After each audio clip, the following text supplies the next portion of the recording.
to their screams.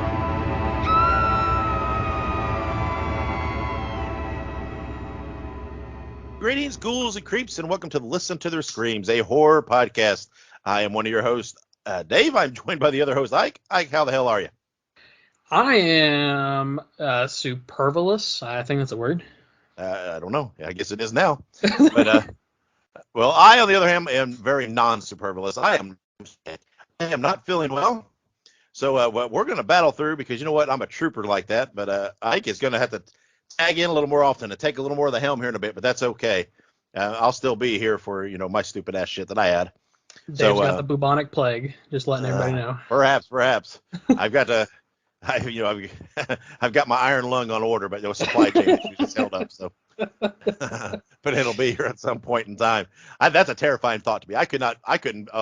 I'm literally, if they tried to put me in one of those things, I'd been like, just let me die. I'm just not doing that. That's too close to being like buried alive. I mean, I think your head sticks out, or I don't know how it works, but I can't. Your head would stick out of it, but I agree. I think you being enclosed in like a metal container doesn't fit well. No, I don't know if I can handle that kind of containment. That's terrifying to me. I do not like that at all. So thank you for joining us for this episode, and make sure wherever you listen that you subscribe to us, and then make sure you follow us on social media.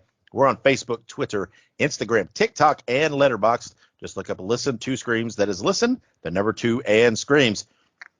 Special thanks to our wives and our researchers, Monica and Kayla, who today you guys will hear from for the first time. Later in our inaugural segment called Wives Rebuttal, Monica and Kayla will be joining us, and they are going to counter our review of Skinamarink. So you have that to look forward to in a little bit. As always, this is a movie review podcast, so we discuss movies, and in the process of doing that, we may spoil plot points, etc. You have been warned. So, Ike, now that we're back and we're in our routines and our grooves, what have you been up to? Have you watched anything?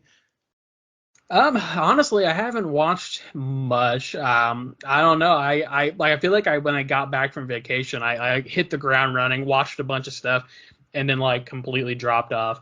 I am caught up on The Last of Us. I will say that. And I also have started replaying The Last of Us 2. So because for everybody, I don't know. Actually, I don't think it's in our news, but I'm just going to bring it up now. The Last of Us did get greenlit for season 2, which is pretty awesome. So I wanted to go ahead and play the second game, so that way I'd be preemptively ready. Yeah. No, I haven't. Like I said, I've been sick. I haven't been feeling good. Monica's been sick, so before I was sick, I was taking care of her. So I haven't watched much of anything either. Just some comfort shows here and there, and I'm behind on several things. I will get caught up at some point, but not really much to speak of this week, unfortunately. Outside of our movie that we are reviewing today, which is The Outwaters, I did watch that. So we will be talking about that here in a little bit. But before we do that, we have to play our game. We have to play Top 3. Top 3. All right, on this episode, we are going to discuss our top 3 favorite vampire movies. And this was a tough one to do because I do like vampire movies. And I don't think my top 3 is going to surprise anybody at all that knows me. I think when they hear them, they'll be like, yep, that sounds like Dave. Absolutely. Maybe the order, who knows.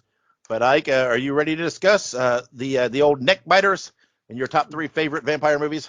Yeah, absolutely. If you want to, I can go ahead and knock her out first. Go ahead. Tell us what your number 3 is.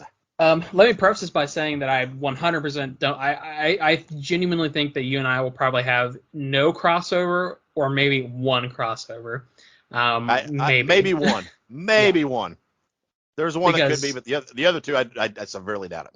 I do too, because I have a feeling that I have a couple ideas of what you're going to put on yours, but in any case, my number 3 is Let Me In. It's called Let Me In. There is the original version, I should say, of this film was called Let the Right One In, and I believe it's Polish, but they remade it in the U.S. called Let Me In. It has Chloe Grace Moretz. It's an older movie. I think it's from like 2008-ish. But basically it tells the story of a little girl who is a vampire. She is perpetually young. And basically it talks about realistically just her experiences as a vampire, Her caretaker is an elderly man who is very protective of her.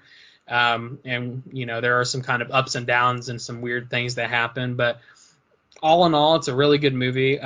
It's like I say, it has some kind of, controversial topics in it, since she's an immortal vampire, they kind of touch on some, I guess, some controversial ideas, but it really is sort of an interesting take on vampires. It's not your traditional like Dracula type movie. It's about kids. It's about childhood, but also vampires. So, Interesting. So, have you ever seen that one?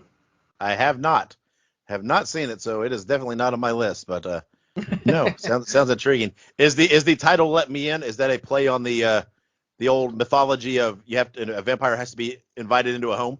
Or Yeah, it 100% is, because in the movie there is a scene where basically the protagonist is like a young boy. The young boy doesn't invite the vampire in, but the vampire comes in anyways because the boy's like, I'm not going to tell you to come in, just enter. You know what I mean? Doesn't give her permission, but says just enter the room, and she does, and she starts like bleeding from all of her orifices, and like it's kind of weird. But anyways, it does touch on that a lot about like sort of those tropes of vampires from days past, if you will. Yeah. So no, that didn't make my top 3 because I have not seen that yet. I'll have to watch that in the future. My number 3 is a very fun movie, a very enjoyable movie for me from 1985. It is Fright Night, and this is absolute. How do I put it? This is absolute some of Dave's favorite cheese right here, and the old kid thinks his neighbor's a vampire and turns out to be true, et cetera, et cetera.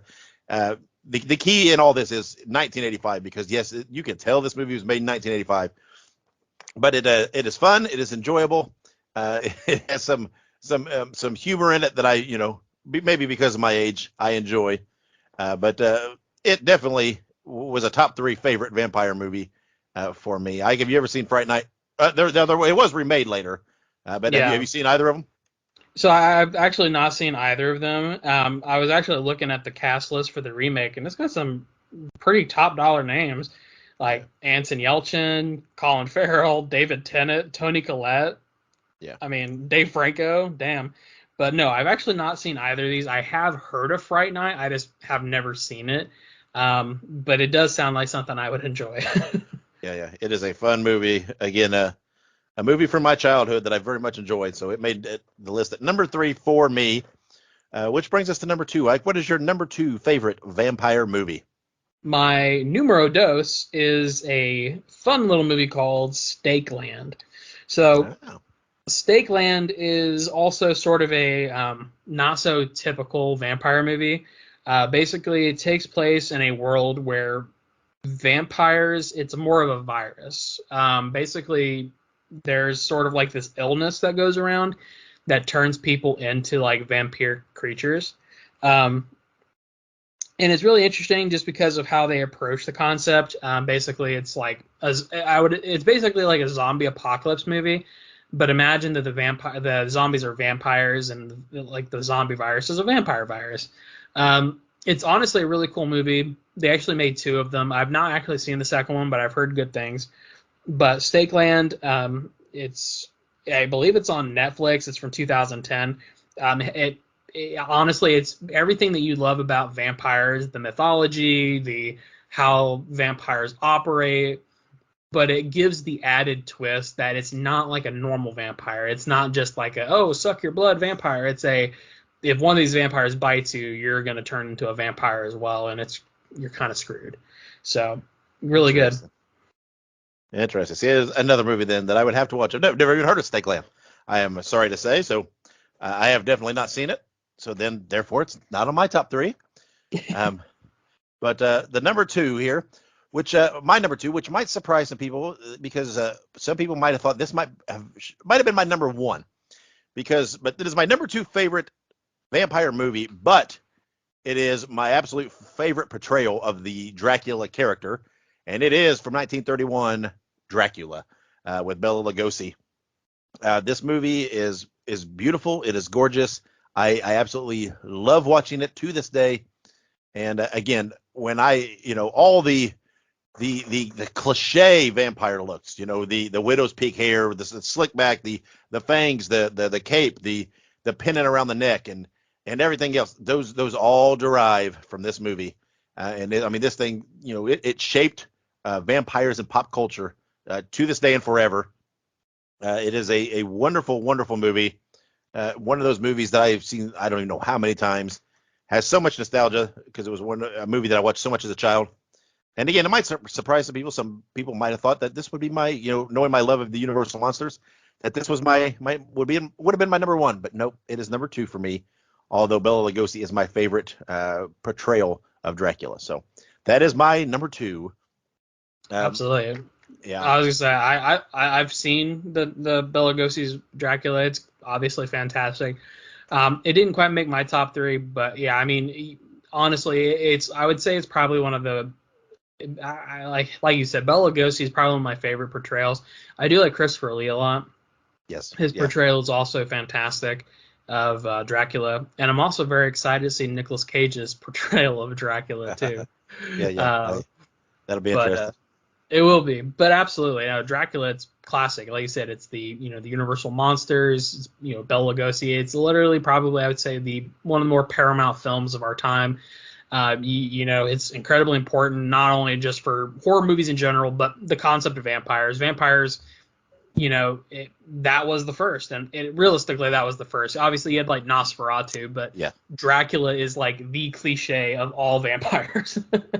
it is. It is clearly one of the movies that has had the most pop culture impact of all time. Because, like I said, all those things, when you see the Halloween costumes and everything else, that you see on the store racks and in the cartoons and everything, that all derives from this look, the look of Bela Lugosi, in this movie. So, and it goes on to this day. It'll go on forever. That's just the way it'll be. It is, your stereotypical vampire look was, instigated by Bela Lugosi, and a true master. So that brings us to our number one. So, Ike, what is your number one favorite vampire movie?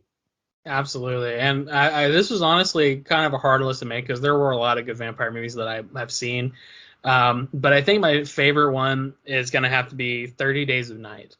Yeah, that almost made my list. I do love that movie. Oh yeah, so so 30 Days of Night, in my opinion, it kind of approaches like this weird like old world style vampire, because these vampires are supposedly very old in 30 Days of Night, and these vampires, they come in to Alaska specifically while there are 30 days of night, and they terrorize the Alaskan town.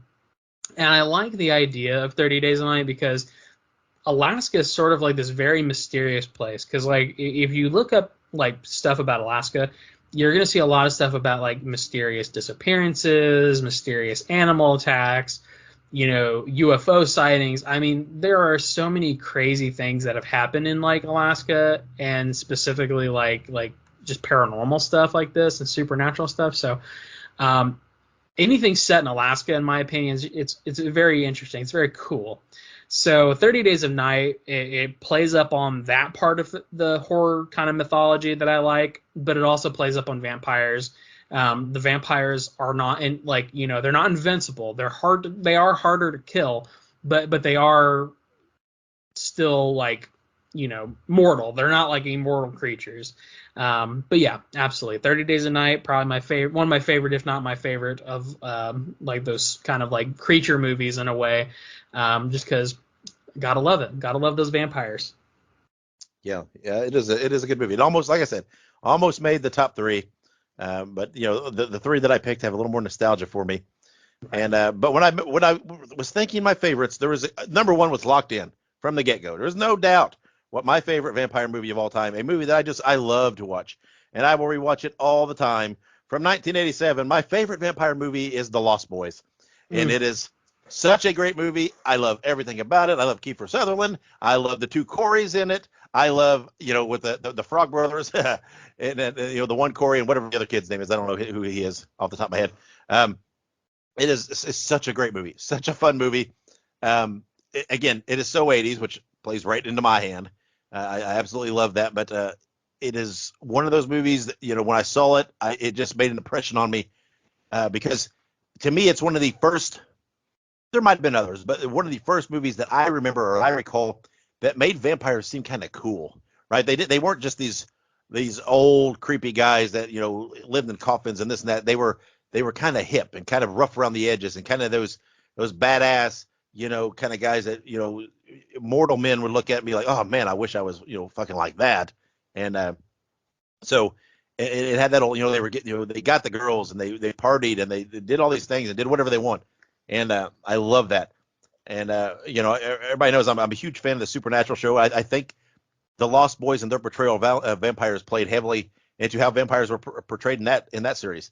I very much see that carryover, and in that, especially early on when we first see vampires, and there's this pack that they're hunting, and with in the show when their dad's still alive, and it is literally like they're a copy of the Lost Boys vampires. They partied all night and slept all day and drank and terrorized and everything else. It was great. So The Lost Boys, just an absolute classic to me and my favorite vampire movie of all time. Mike, what do you think of The Lost Boys? Absolutely. I love The Lost Boys. It's actually been a little while since I've seen it, so I do need to go back and watch it. But now, absolutely, The Lost Boys definitely, it plays into, I would say, a more modern take of the vampire trope.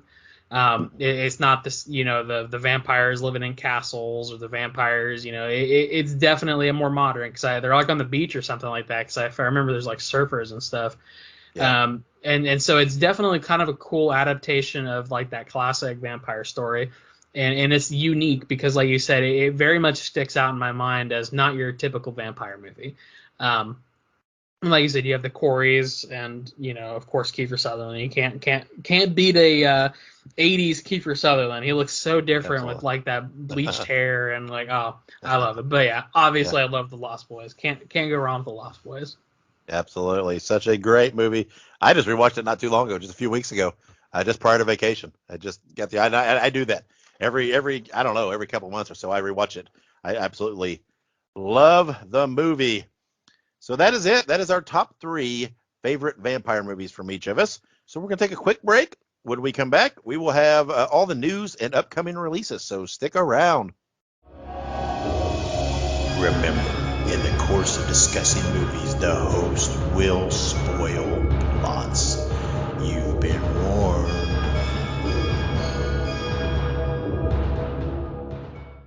And welcome back. It's your boy. It's Ike. Ike's giving you the news today. He's giving you the business. So we're just going to jump in right here. Nothing too crazy today, nothing super lengthy, but we have a couple of cool birthdays. You got the February 17th is Joseph Gordon-Levitt from Halloween H2O, among other things, Batman and all kinds of stuff. Third Rock from the Sun. Third Rock from the Sun, Don John. I mean, come on. Plenty of great movies Joseph Gordon-Levitt's been in. We also have February 19th, Millie Bobby Brown, who is from Stranger Things fandom. And what was the movie she was in? The Enola Holmes movies. I know those have been pretty good successes of hers. Yeah. Among other things, of course. And unfortunately, in memoriam, we have Raquel Welch, an actress in Hammer's 1 Million BC. I'm not familiar with Raquel Welch personally, but Dave, if you want to go ahead. Yeah, she. We're recording on February 15th right now. She just, the news just broke today that she passed away. I don't know if she passed away today or yesterday or what it was, but the news just broke today. Raquel Welch. Again, she's been in lots, right? She had the bit parts and everything else because she is one of those actresses that was absolutely known for her looks and her sex appeal. And she was one of those that that was everywhere, right? Like Farrah Fawcett in the 70s, where every boy had that poster of her, and Bo Derek into the 80s and everything. Raquel Welch was that. She was the one that, every boy had something taped up on her wall of Raquel Welch. And like I said, she was in, Hammer's 1 Million BC. She's been in lots of things. Nothing over the top, hugely successful or whatever else, but she's an iconic actress, and everything else. And it's pretty crazy. Every time, someone passes away like this, it's one of those. I don't know. It's weird. It's like I haven't thought about Raquel Welch in forever, right? You just don't. she's retired, probably didn't do a lot of appearances and everything else, and then she passed away, and you're just like, man, that sucks. And thoughts to her family and her fans and everything else. So Absolutely. So in terms of upcoming releases, we have two interesting releases. I think this is probably going to be the most contradictory releases I've ever read in my life. So we have Winnie Pooh, Blood and Honey, which is, I guess, depending on how you want to read it, it's either fortunate or very unfortunate. But it is in theaters currently. It follows Pooh and Piglet, who have now become feral and bloodthirsty murderers who embark on a murderous rampage as they terrorize a group of young university women and an adult Christopher Robin when he returns to the 100-acre wood 5 years later after leaving for college. Well, that's incredibly unfortunate, but this film did go into production when Winnie the Pooh entered public domain in January of 2022. It is written, directed, and produced by Rhys Frake Waterfield, and he has already talked about making a sequel as well as horror adaptations of Peter Pan and Bambi. Wow. So we're reviewing this next week, I believe, which will be interesting. Yeah. I'm all about it, because here's the thing.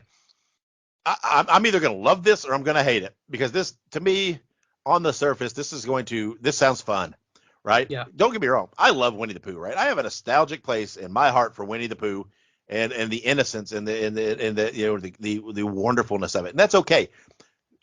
My thing is, something like this doesn't change that for me, right? That's compartment A.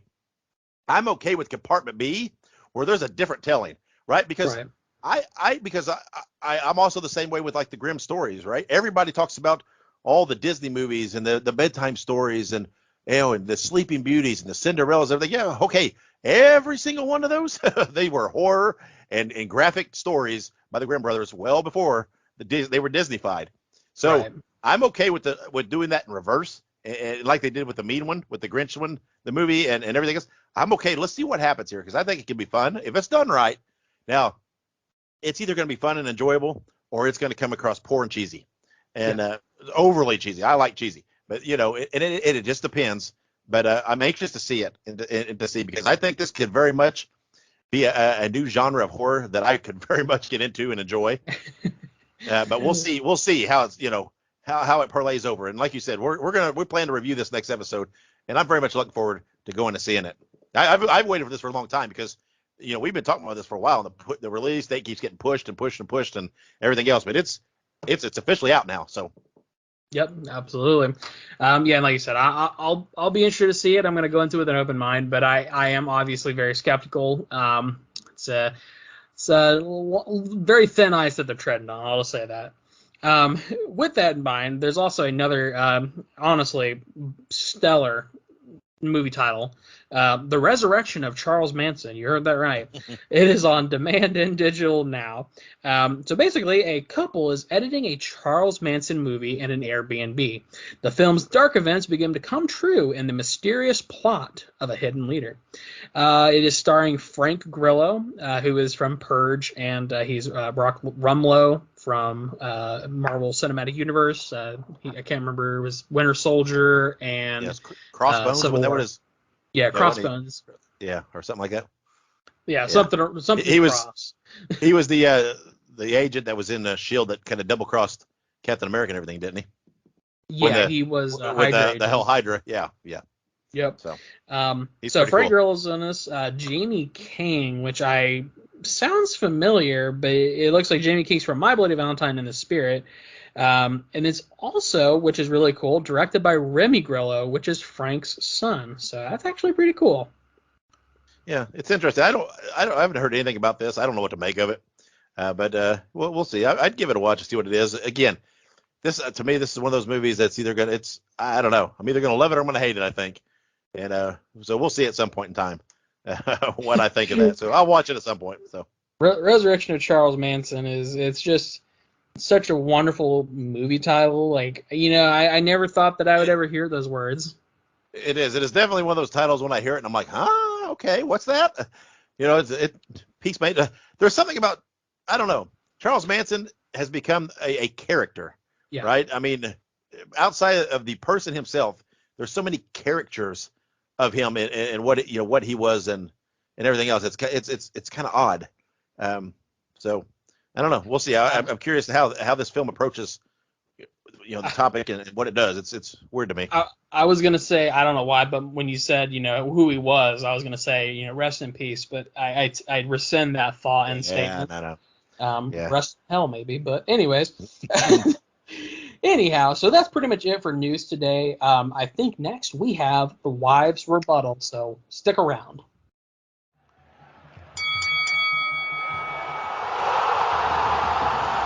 Wives' rebuttal.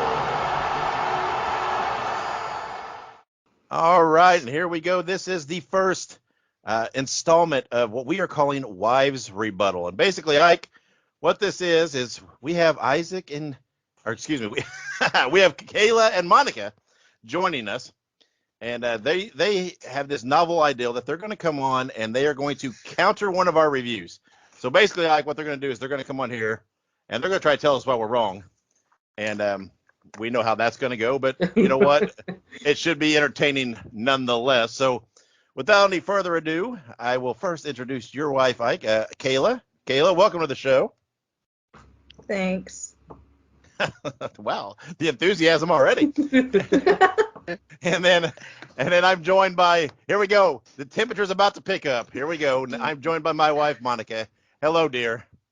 Hi, sweetie. And I just want to point out that when you're married to Ike, you're not used to being able to get any words in. Hey, now. True. Well, okay. So. Old Raspy over there. It sounds like she's smoking 40 packs a day. All right. Yeah. Lots of sickness in this household. Monica's coming off pneumonia, but she's plowing through because she wouldn't pass up an opportunity to come on and argue. True. And remind the two of you how wrong you are. Yeah, okay. We'll remember that in the future. Just remember that. I'm putting that in the quiver for when I need to pull that arrow out and you want something. Just so you know. Which is all the time, every day. So whatever. Anyway, this is the wives' rebuttal then. This is where about once a month you guys are gonna come on and you're going to counter one of our reviews, and you have chosen for this first one to counter Skinamarink. Let me get to my notes here for Skinamarink. Skinamarink is available on AMC Plus and Shudder. And when Ike and I reviewed it, we enjoyed it. We thought it was very tense, suspenseful, creepy, and we gave it 4 out of 5 screams, which apparently you two disagree with. So we're going to give you the floor and go ahead and tell us then why you think we are wrong on our review of Skinamarink. How long's the podcast again? You don't have that long. This is a brief segment. Just get to the point. Well, and remember, Kayla's here too. Don't hog all the airtime. I was getting ready to say, I don't know how Kayla feels, because I think the 4 screams would be appropriate if it's out of like 100. Oh my God.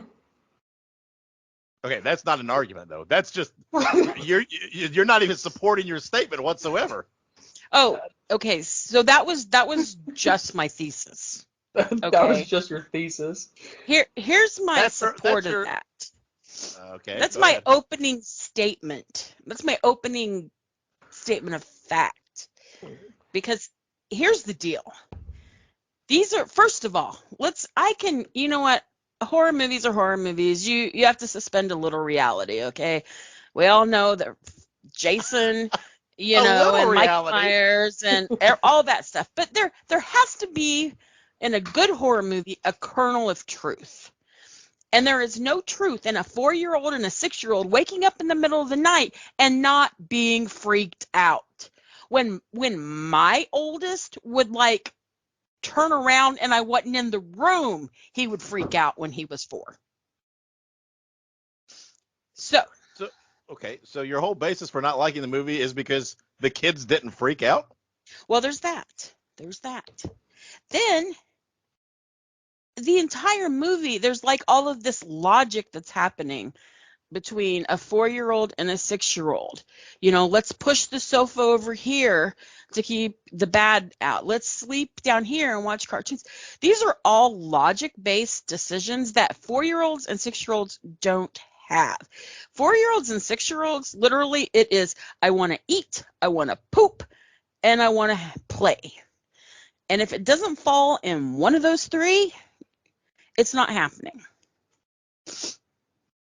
See, I kind of Okay. agree there. When we were watching it, I would ask Isa, I was like, why are the kids not screaming, or why aren't they scared? Because if I was in that situation, I would be. I mean, how old are you, Kayla? 25. Okay. Oh my God. I am literally twice your age right now. I'm 50. If I wake up tomorrow and the doors and windows are gone, I am freaking the hell out. Exactly. Okay. I mean, Oh, well, if I may, because I mean, and obviously I'm not trying to be argumentative because everybody has the right to their own opinion, but if I remember correctly, the parents were still alive at the beginning of this. Like the dad was alive for the beginning, and he basically comforted them, was like, everything will be all right.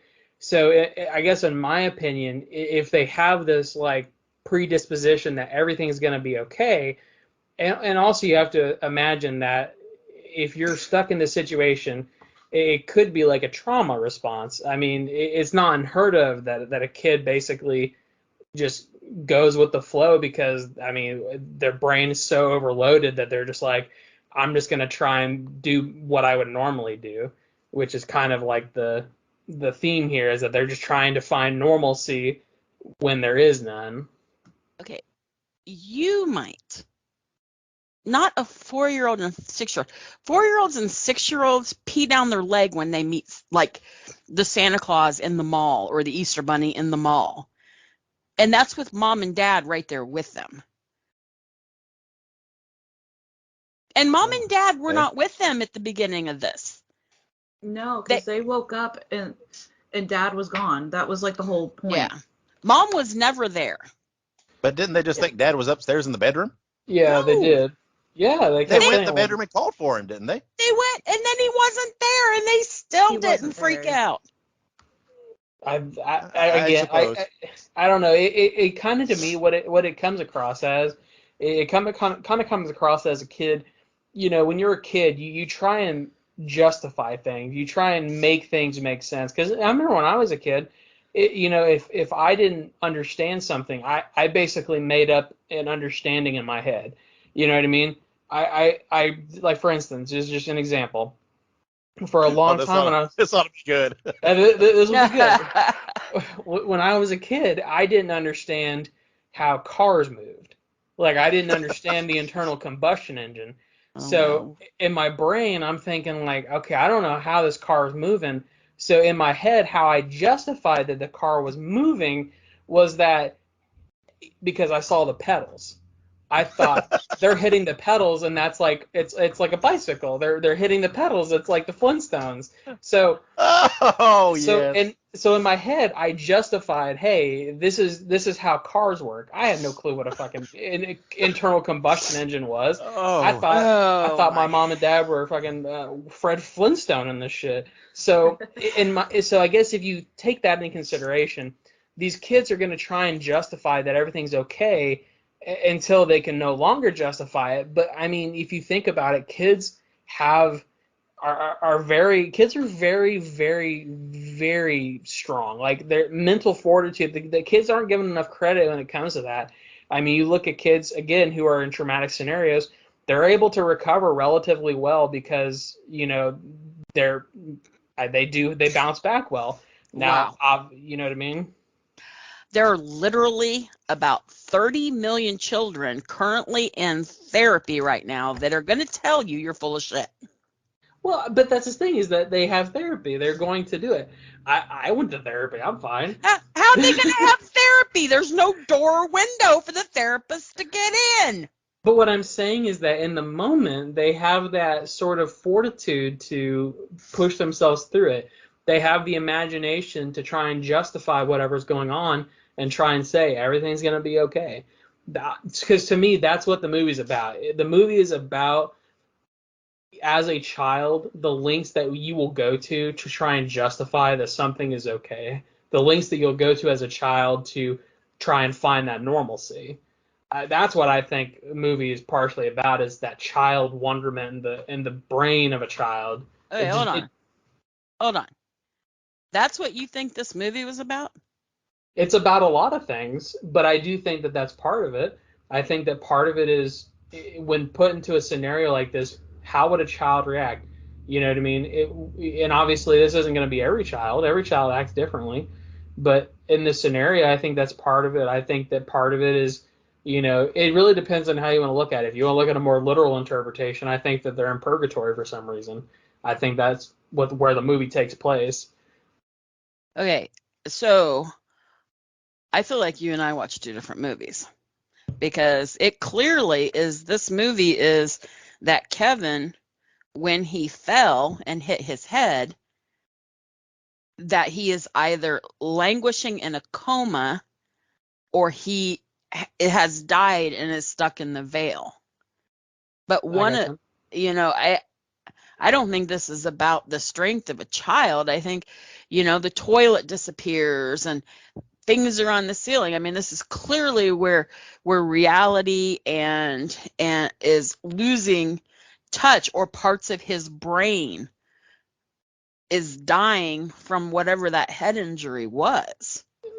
So if I may, if you believe that he's in a comatose state, then it would not be beyond the realm of reasoning and rationale that a child in a comatose state would not act how a typical child would in this scenario, would they not?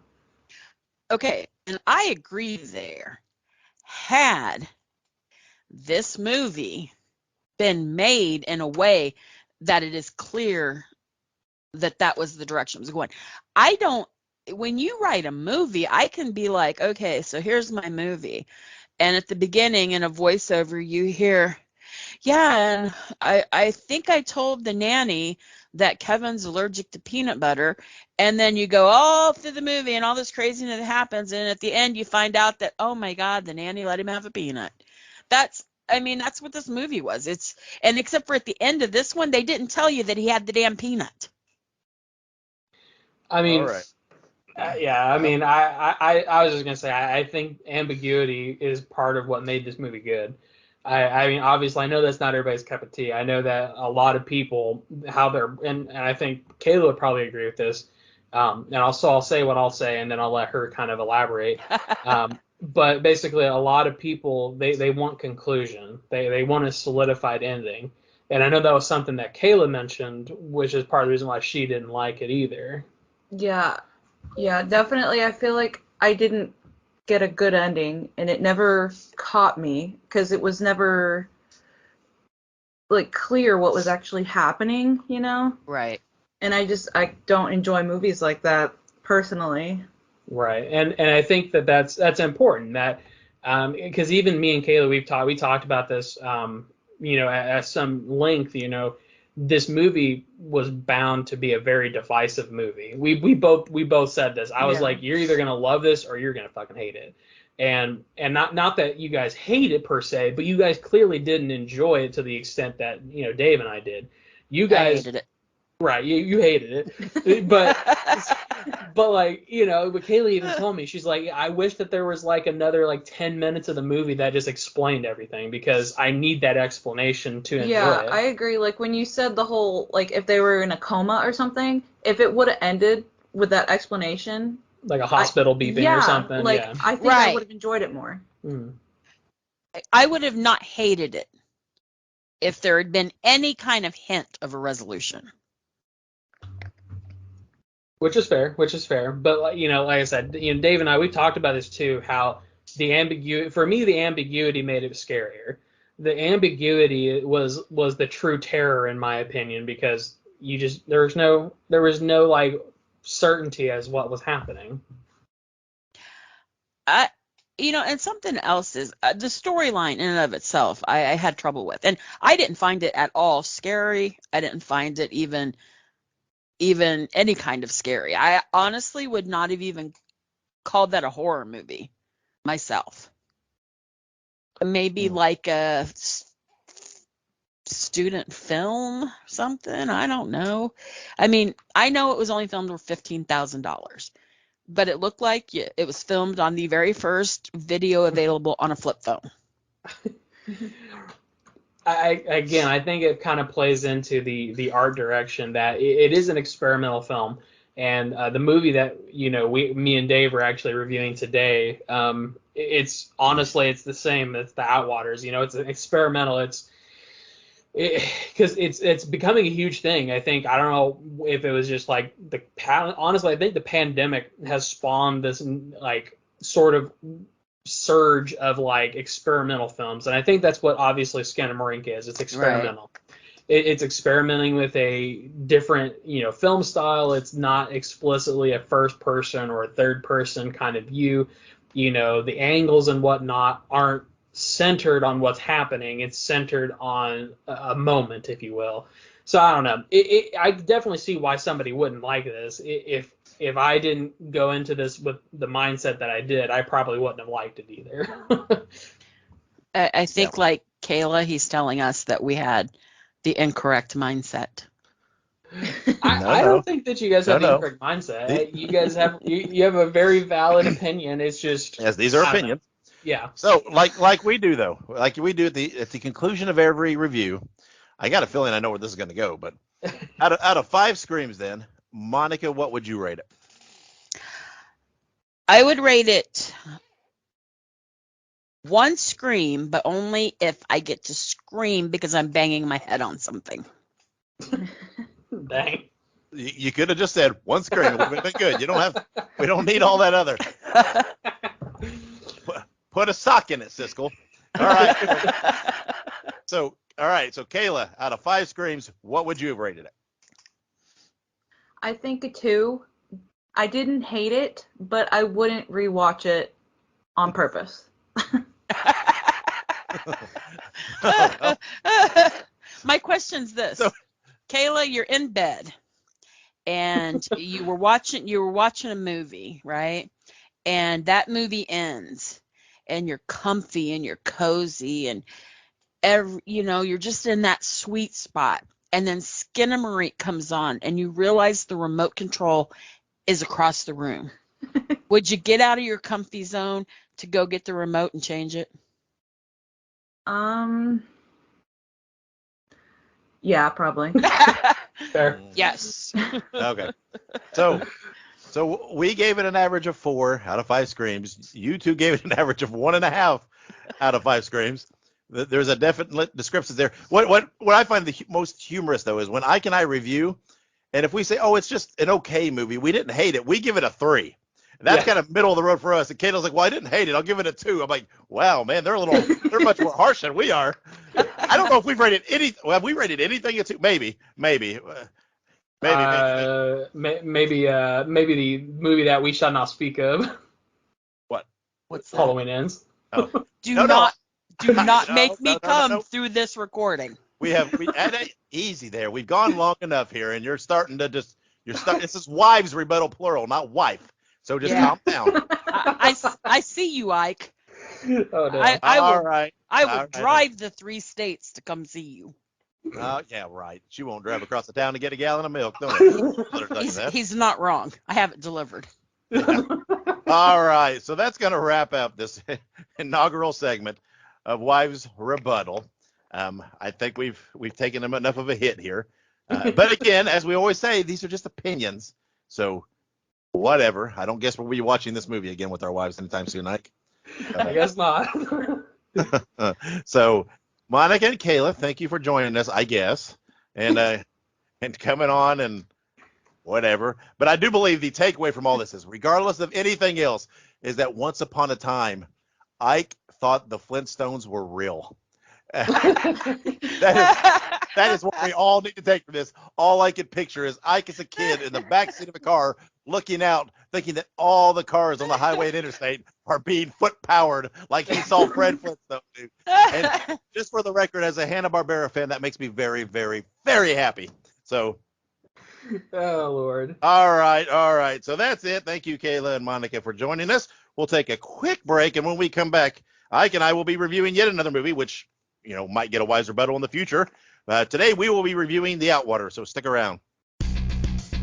Listen to Their Screams is now a Fangoria collaborator.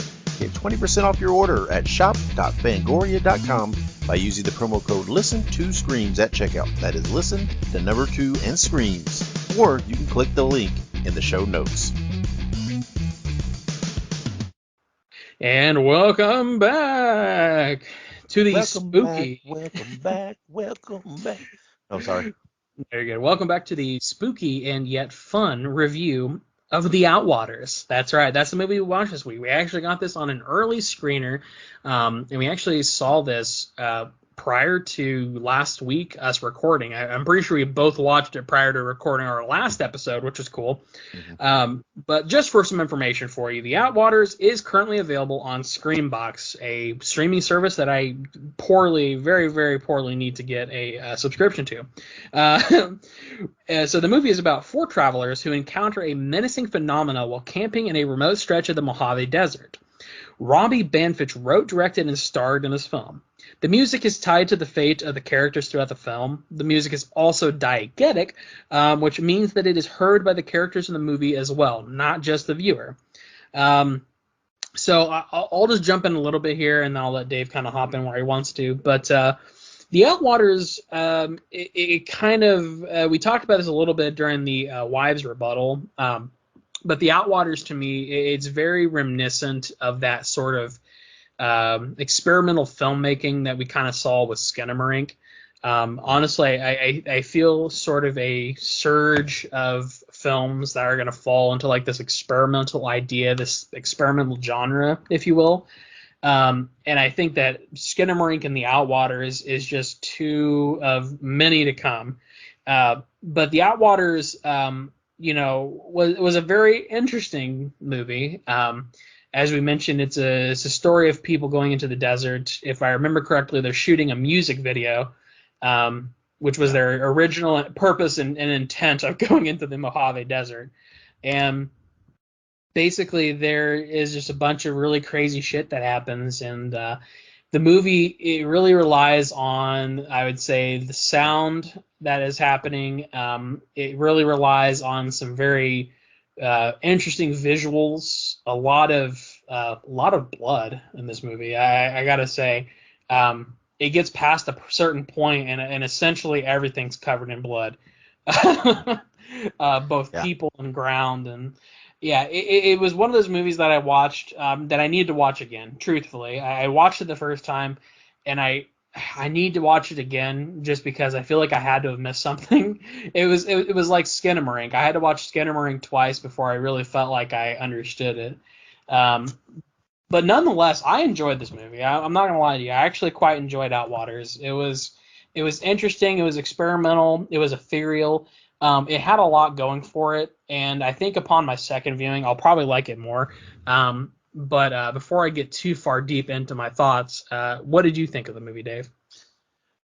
Well, I did not enjoy it. Here's the thing. There were parts I liked. There were aspects I liked. This is in a vague way, it's a found footage, right? It clearly is. It is from the perspective of storage media. That the one guy's a filmmaker, photographer, I believe, who's making the video, who's documenting the entire trip because the one girl is a singer, right? I'm assuming she's recording an album or has recorded an album, whatever it may be. And I think there was three media cards of his, and the way they play, it's like they're evidence, right? Police evidence. And so we're just seeing it in order without, anything else to tie it all together, right? Which is okay. And the way it's filmed and laid out, it does work. It does develop the characters, and it does make you somewhat interested in the characters. I will say, the girl that was the singer, I liked her. I liked her character. They kept talking about her mom and how she missed her mom. I don't know what that had to do with the movie, though. I thought maybe it would tie back later. It'd be a more important part, but it really didn't. I don't know. I'm not sure. Right. I don't know. The one guy and girl just seemed. Well, the one guy was the cameraman, the filmmaker guy, and the girls. They just seemed like they were kind of just there for the party, so to speak. and his girlfriend or whatever was very, very annoying. And she was just, I don't know, she was obnoxious and whatever else. The one guy I assumed was the singer's, I don't know if it was her boyfriend. It was the filmmaker's brother in the movie. And but anyway, so we have talked about this so many times, and my feelings on found footage, and how I like what I like, and then I hate what I don't like. And this, to me, it fell on the wrong side. I don't know. It just I don't. It was that same old. And again, I know it's a lot of me and my feelings on found footage. It felt like one of those that just blurred with other ones for me. It didn't stand out. Now there were parts, right? The music being an important key was nice. It was nice. I like that. The last 10 minutes or so of the movie was some of the most grotesque, vivid stuff I've seen in a film in a while. And it looked like it was strolling out of Terrifier 2 outtakes there at the end of the movie. And to be frank, maybe this is telling on me. That's what was my favorite part of the movie. And the thing is, people are talking a lot about this movie, and I'm hearing a lot of good things, and I don't know, I'm just not seeing it. Like you said, I felt like I missed something, and I just don't think for me that seeing it again is going to solve that. I just like what was brought up kind of in the wives' rebuttal. I mean, we didn't get a lot of resolution here, and I get that, and sometimes I like that, and this one it was too vague for me. I'm like, I guess you're just supposed to take it at face value that there's just weird shit that happens in the desert, and that's fine. But I thought that was typically, induced by dropping peyote and going out there and dancing around the cactuses. But I don't know what the fuck was this. I mean, the sounds and the animals going berserk, and it is weird. And I know in found footage you have to suspend some reality, but these people were going nuts. They were bloody. They were being injured, and the cameras they just kept rolling. And I know you have a lot of times with these movies you have to suspend that. This just seemed like it went a little far with that. But I felt like maybe one of them, and maybe it did. Maybe he wasn't as bad off. I don't know. It just seemed to be lacking in quite a bit for me. And but again, I have a weird predisposition against found footage films. I loved Blair Witch. I have a few others I liked. I loved Deadstream recently, which and the VHS movies, which I felt like was turning me around a little on found footage. And then this one I don't know, it felt like the old, I don't know. It just felt to me like a lot of the old found footage. It didn't feel very revolutionary to me. It didn't feel very, groundbreaking. And I don't know, maybe it just could be purely my tastes. But yeah, I don't know. I didn't really enjoy it a lot. And it's weird because I feel like this is going to be like the first movie that you and I are not going to have the same rating for. Because I feel like we both pretty much are, I would say, like 90% of the time movies we rate, we pretty much we're on the same wavelength. But I don't know, maybe it's just because I don't know, because I don't have that predisposition for found footage movies. Found footage movies are probably one of my favorite media formats for horror films. Just simply speaking, because with found footage horror movies, you can really do a lot less, and it makes sense. With a lot of big theatrical productions, if you tried to pull some of the practical effects and some of the practical things that you see in found footage movies, you would have a critically panned movie, because you can't do some of those things that you would do in a found footage movie that you can do in like a high production movie. With that being said, the movie The Outwaters, it kind of, like you said, I feel like the beginning had sort of like this weird slow build, and like by the time stuff started happening, this is probably my only criticism of this. This movie was almost 2 hours long. It could have been a lot shorter. Honestly, I think this could have been an hour-long movie easily, because there was a lot of build-up that really didn't need to be there, and there was a lot of wish-washiness with all the weird stuff. Honestly, I think that had they maybe gone just all in on the weird shit and just went hard, it probably would have been a 5 out of 5 movie for me in a way, because the concept is great, the experimental filming is great, the soundtrack is great, everything about this movie, in my opinion, was really good, except for that just boring as shit intro that I just felt like was unnecessary. But in addition to that, I do want to give a very special, maybe, I guess, trigger warning. If you've listened this far, this is a spoiler warning as well.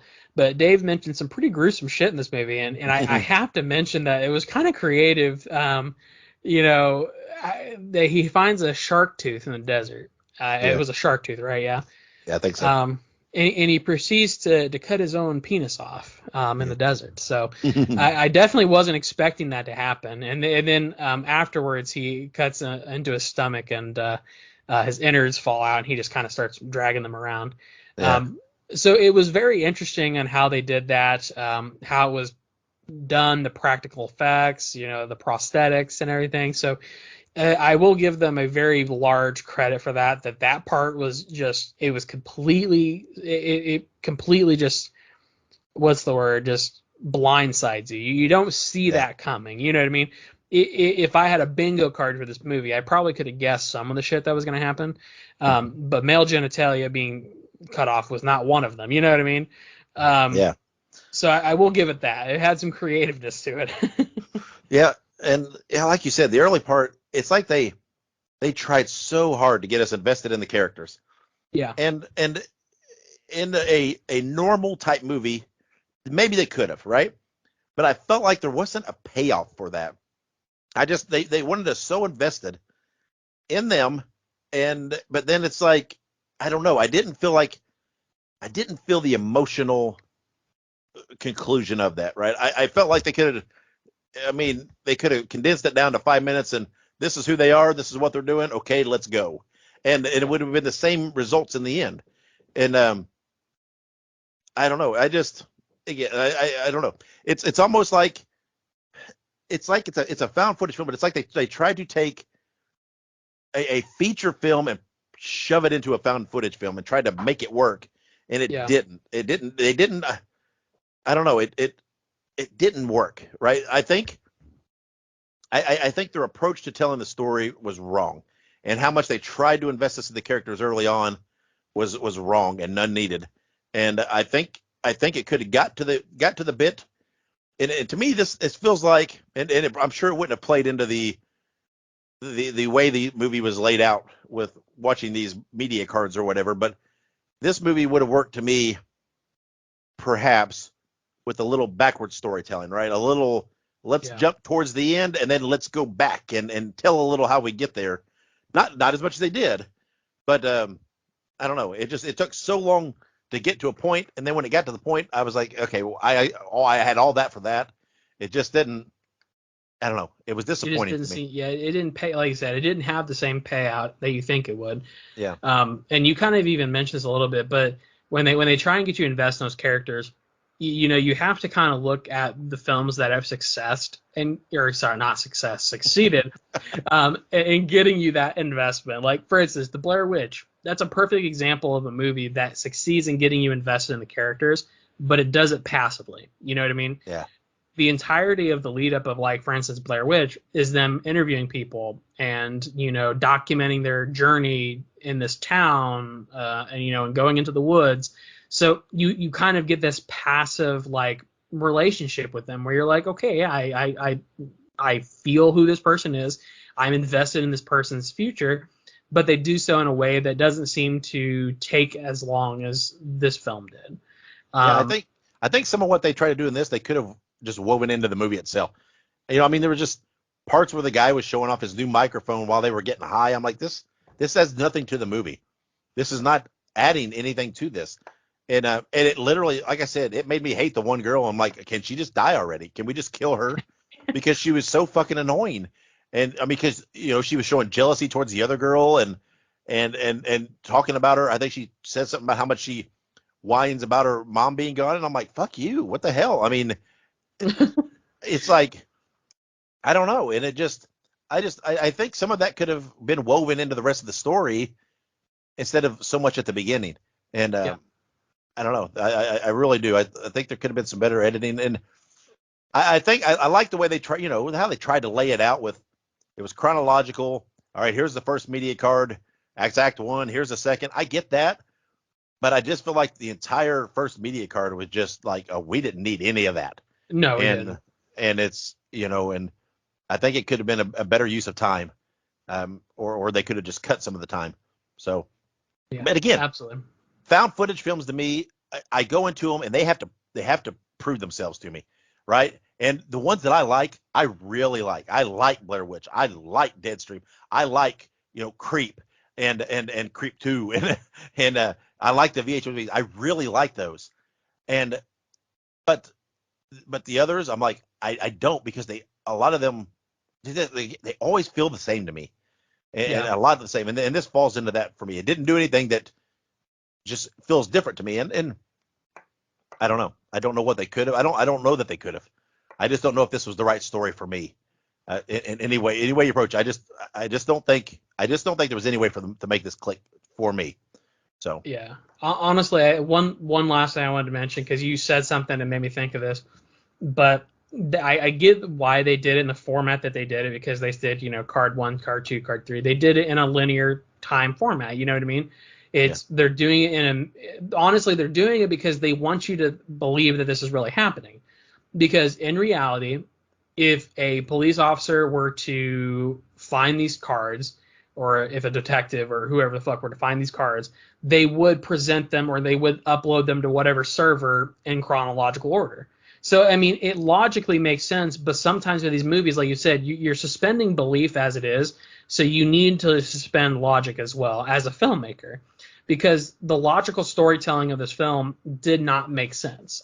You know what I mean? And I very rarely say that, but honestly, had they thrown logic and reason out the door going into this film, it probably would have been a 5 out of 5 movie for me, because I truthfully enjoyed everything about this movie except for basically how the movie played out. You know what I mean?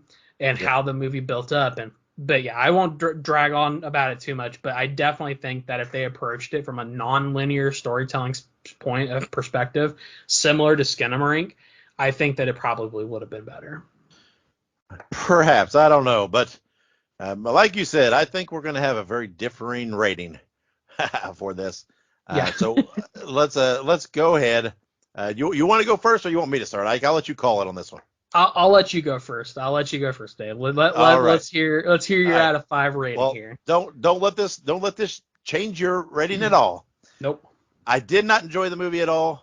I do not have any desire to watch this movie again ever, and I am completely at ease and comfortable with that. And I am rating this movie a 2 out of 5. I do not like it. Absolutely, just don't. I mean, I just don't. And if it hadn't been for that last 10 minutes or so, there would have been no redeeming qualities for me. Absolutely none. There was nothing else about this movie that was good enough that had I not been watching this for a review, I don't know if I would have finished it. I really don't. It is what it is. So 2 out of 5 for me. So Ike, what are you rating it? Well, I definitely didn't give it a 2. I gave it a 3.5 out of 5. I enjoyed it. There were a lot of things that I really liked about this movie, and in my opinion, there were more good than bad, so I kind of weighed it out. It wasn't quite a 4, because I don't think it's on the same level as Skinamarink, which we have rated a 4.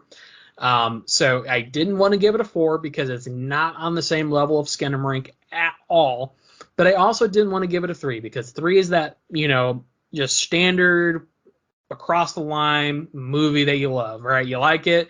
It was good. Maybe even you loved it. Maybe it was really good, but there wasn't anything special about it. To me, I thought this had something special, had a little bit of that razzle dazzle, so I gave it a 3.5 out of 5. Yeah. I mean, I hate to do it, right? Because I like supporting, these independent, movies. I like supporting new creators, and I like supporting their projects on these streaming platforms. But I can't not be honest about it, right? I have to be frank, and that's okay. And I don't, not that they can give two shits about my opinion, but no one should be offended by it, right? I'm very much saying this is just not for me. Going into it, my gut said it's probably not going to be for me. I was open-minded, but it is what it is. And some people, you enjoyed it. Some people may absolutely love it. That's fine. That's great. It's a movie. Everybody's going to have different opinions. Everybody's going to, has different desires and likes, and that's okay. Just for me, did not enjoy it. Just Yeah. Whew, did not. And, again, I won't watch it again. But I'll probably watch it again because I do feel like I need to watch it again. But no, you're absolutely right. I think this is going to be a similar concept to Skinamarink. This is going to be a very divisive movie. Either you're going to like it or you're going to hate it. And, and that's absolutely fine. And like you said, anytime that we rate a movie poorly, we're not even necessarily saying that that it shouldn't be watched or that the person who made the film isn't incredibly talented. Because I think both Dave and I can agree that, because the person who made this movie was Robbie Banfitch. Robbie Banfitch is an incredibly talented person. I think we could both agree to that. He had the talent to write a script. He had the talent to make a movie. Even if it wasn't your cup of tea, you do have, we both acknowledge this person was very talented and honestly very, I would go as far as say brave and trying to put this onto format and put it out there for people's consumption. So we do commend him, and I want him to do more. I do. Yeah. No. I mean, just because I didn't enjoy it, it means nothing, right? I want people to go out there and I want them to make their movie and tell the story they want to tell, and don't make it because of what they want someone else to respond to or how they want them to respond. Make it what you want, and whether everybody has stinkers, right? Even the biggest filmmakers have bombs and have movies that don't click. It's the way it is. And, and again, I say it all the time, though, nobody should be listening to this podcast or listening to me and formulating their sole opinions based on what I say. Now, go and watch the movie, see what you think of it, but if you're not a big fan of found footage, okay, maybe you can think, I probably will side with Dave and maybe I won't like it too much. That's okay. That's all right. But, do what you want to do there. But, if you really like found footage films and then you're going to disagree with me, and that's cool. That's just the way it is. So I would, I like giving my opinions, but I would rather that, people go out there and watch it for themselves, formulate their own opinions, and then give us feedback on what they thought of it. Because even though I didn't like it, I hope overwhelmingly everybody likes it. I really do. Because I want them all to succeed.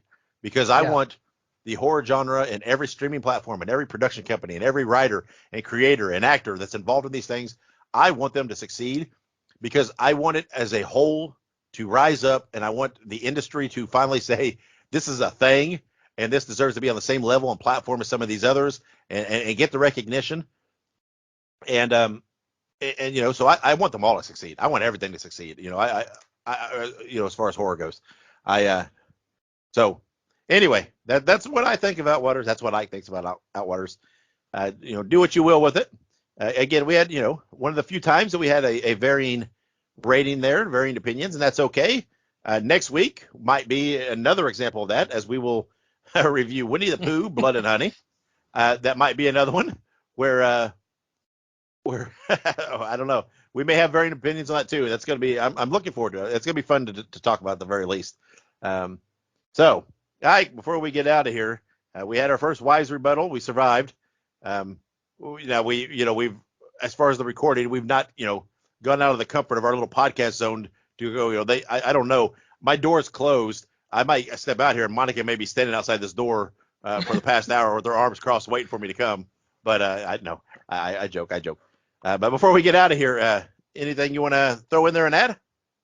All of humanity has been judged. You're sticking with that one, huh? Man, I'm thinking to myself, when we do our year in review, that's probably going to be like one of my favorite lines out of any horror movie that I've seen this year, hands down. I mean, oh my God, I still get chills. I saw a clip of that movie earlier on another YouTuber's review of it.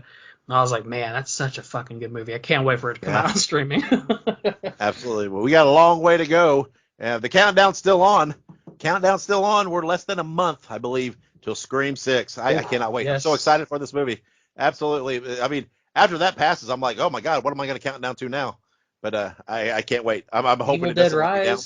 Evil Dead Rise. You got that's my next big one. Yeah, that's right. Forgot about that. So we got some good stuff.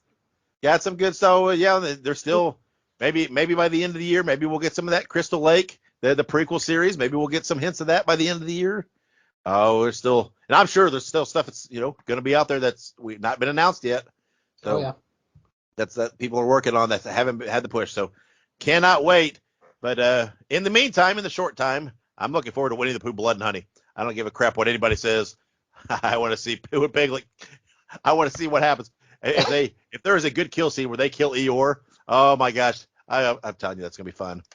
But we'll see. We'll talk about that next week. Until then, thank you for joining us. Make sure you subscribe, follow us on social media, and wherever you go and whatever you do, be good, be safe, and have many pleasant nightmares.